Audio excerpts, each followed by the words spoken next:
Sir, এখন তো আর morning নেই, বিকেল শেষ হতে চলেছে। তা বললে কি হবে? জেন্টলম্যান ওয়ান ওয়ার্ড, ভদ্রলোকের এক কথা। সকালে এক কথা বলবো, আবার বিকালে আরেক কথা। এমন স্মল ম্যান, মানে ছোট লোক আমি নই। আপনার ছেলেকে আমাদের স্কুলে ভর্তি করতে চান? মাই ওয়াইফ উইশ ছেলে ইংলিশ ম্যাডাম স্কুলে পড়ুক। ম্যাডাম নয়, মিডিয়াম। ইংরেজি আমাকে শেখাবেন না। আমি খুব বিগ সান, মানে বড় ঘরের ছেলে। বরাবর আমাদের ঘরে না ইংরেজির একটা এগ্রিকালচার হয়ে এসেছে। কি কালচার বললেন? আগে এগ্রিকালচার। সে তো বুঝতেই পারছি। তা আপনি কতদূর পড়াশোনা করেছেন? আরে বাবা, আমি তো আর পড়বো না, পড়বে তো আমার ছেলে। আমরা সর্বপ্রথম ছেলের পিতামাতার শিক্ষাটাই দেখি। ও, আমি হলাম AEABF। ওই AEABF মানেটা তো বুঝলাম না। বুঝতে পারলেন না তো? AEABF হলো all examination appear but fail. তা ছেলের মা কতদূর পড়াশোনা করেছে? বিয়েটা অনার্স, মানে বিয়েটা খুব সম্মানের সঙ্গে আমার সাথে হয়েছে। তা ছেলেকে বাংলাতে না পড়িয়ে ইংলিশ স্কুলে ভর্তি করতে এসেছেন কেন? দেখুন, ওই বাংলায় পড়াবার জন্য যারা জিঞ্জার ওয়াটার অর্থাৎ আদা জল খেয়ে লেগে পড়েছে, তাদের সবাই তাদের ছেলেদের ওই ইংলিশ ম্যাডাম স্কুলে ভর্তি করেছে। তা যাকে যাক, এবার একটু ওয়ার্কের টক আসুন। ওয়ার্কের টক?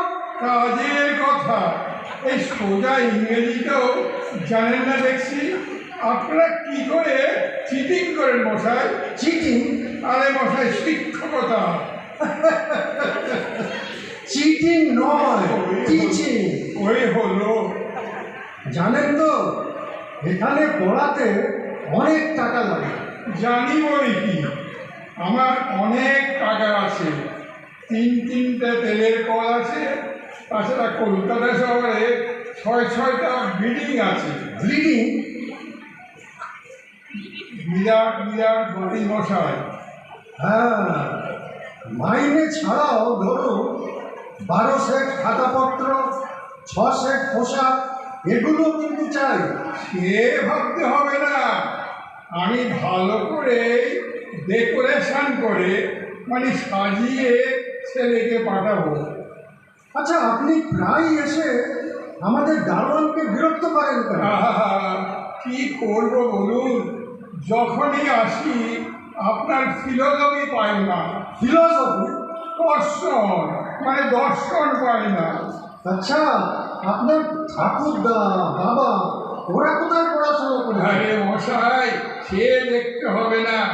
আমরা তিনটা জেনারেটর ধরে ইংরেজি পড়েছি।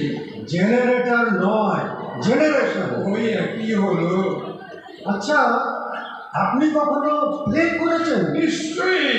ফুটবল, ক্রিকেট, ব্যাডমিন্টন, প্লেন ডাস্ট, অর্থাৎ খেলাধুলা দুটাই করেছি। আরে না না, সে প্লে নয়, ড্রামা, নাটক। নাটক? না না না না, নাটক আমি করি না। আমি দেখি, আমার ওয়াইফ করে। পান থেকে চুন খসলে তিনি নাটক করেন, আর আমি সেই নাটক দেখি। দেখুন, আমরা ছেলের পিতামাতা ভালো ইংরাজি না জানলে ছেলেকে ভর্তি করি না। এ তো মহা থিওরিতে বললাম মশাই। থিওরেম? আরে মশাই, সমস্যা। ও, ওটা থিওরেম নয়, প্রবলেম। দূর মশাই, আপনি তো মহা ফ্যাকরা করলেন। কি করবো বলুন, নিয়ম কানুন আমাদের মানতেই হবে। আচ্ছা, আপনাদের এই কনস্টিপেশন এত কড়া কেন? কি করা কেন? কনস্টিপেশন মানে নিয়ম কানুন। ও, কনস্টিটিউশন। ওই হলো। আচ্ছা, আপনি আপনার ছেলেকে ভবিষ্যতে কি করাতে চান? সে তো গডস হ্যান্ড, ভগবানের হাত। ডাক্তারও হতে পারে, ইঞ্জিনিয়ারও হতে পারে, আবার ধরুন সাইন্সও লিখতে পারে। থাইসিস নয়, থিসিস। আরে মশাই, ওই একই হলো, কায়দা করে উচ্চারণটা করলুম আর কি। দেখুন, আমরা তো আপনার ছেলেকে আমাদের স্কুলে নিতে পারবো না। ওয়াই ওয়াই আপনার ইংরেজিটা না খুবই গোলমেল। তার জন্য প্রেসক্রিপশন দেবো। কি দেবেন? প্রেসক্রিপশন মানে চাঁদা। ও, সাবস্ক্রিপশন। আপনি একটু ট্রাই অ্যান্ড ক্যারেক্টার করে, মানে চেষ্টা চরিত্র করে দেখুন না ডক্টর।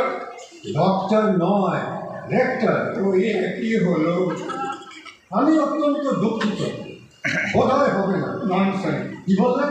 আগে অজ্ঞান, এই কথা শুনে না স্যার আমার স্ত্রী একেবারে অজ্ঞান হয়ে যাবে। যেমন করে হোক একটা রোড মানে রাস্তা বার করুন না স্যার।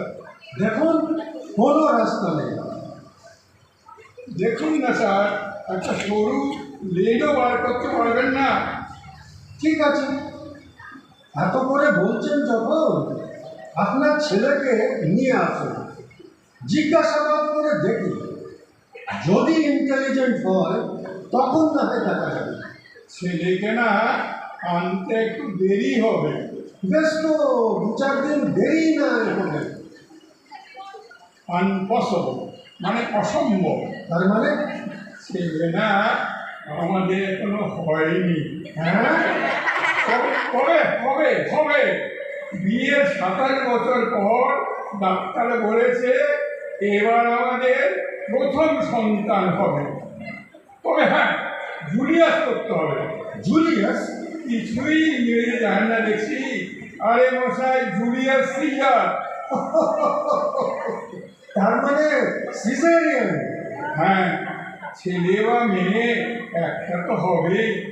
শুনেছি ছেলে মেয়েদের ইংলিশ ম্যাডাম স্কুলে ভর্তি করা খুব স্ট্রিক্ট, মানে শক্ত। তাই একটা ছেলে স্কুলে আরেকটা মেয়ে স্কুলে সিট বুকিং করে রাখতে চায়। তাই বলে এত আগে থাকতে? আরে মশাই, এরকম অনেক আগে। জানেন, আমি আমার বর্তমান ওয়াইফকেও বুকিং করে রেখেছিলাম 3 বছর আগে। না হলে না বসতে যেত। তাহলে চলি স্যার, গুড মর্নিং। আবার মর্নিং? আগেই তো বলেছি, জেন্টলম্যানস ওয়ান ওয়ার্ড, ভদ্রলোকের এক কথা।